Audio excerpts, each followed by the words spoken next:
Hi everyone, my name's Dr. Steve Simpson and thank you for finding my video. Well, the subject today is creativity. And the story starts with me opening my post this week.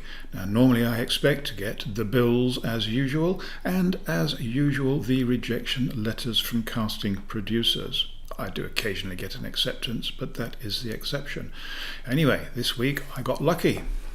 And this is what arrived for me.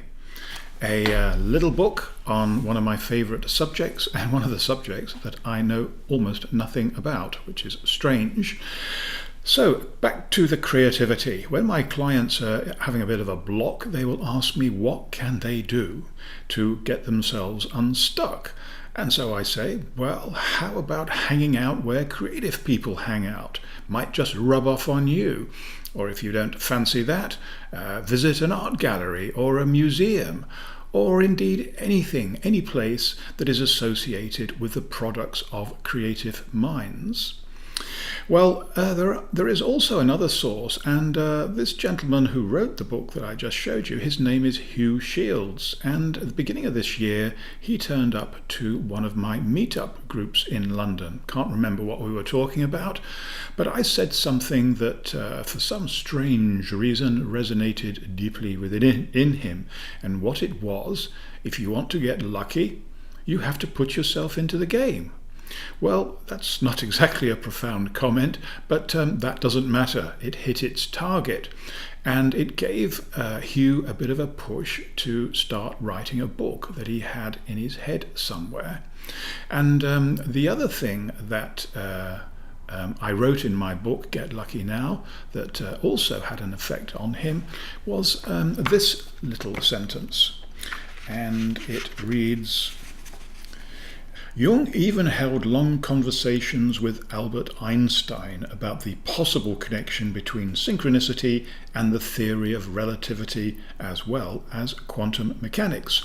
And that led him to the title of the book, which is called Hawking and Einstein Go to Dinner: A Brief History of the Theory of Everything, and is well worth a read. It can be found on Amazon, as you might expect. Now, here is the shocker to today's video and blog, and that is you can largely discount what I said about where to find creativity, because that is not the answer. You won't find it by hanging out with creative people, going to art galleries, cinemas and all the rest of it. You might have a lot of fun, but that's a different thing. You will only find creativity in one place, as far as I know, and that is deep inside your own unconscious mind. And the good news for you and me is we don't need to be intelligent, we don't need to be creative, we just have to be prepared to look for it, because it's there for absolutely everything. Maybe that's what Jung meant with the collective unconscious, I don't know, but it belongs to all of us. So my message to you, if you're interested, is to find little ways of having a poke around inside your brain and see if you can spark off that creativity. If that doesn't work, well, you could do something totally unimaginable and write me an email, or attend one of my courses, or read one of my books. Who knows?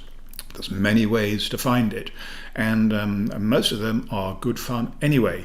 So you go out, have some fun, and I look forward to seeing your books on Amazon, your films in the theatre, and hopefully I might even be in one of them. So until then, goodbye.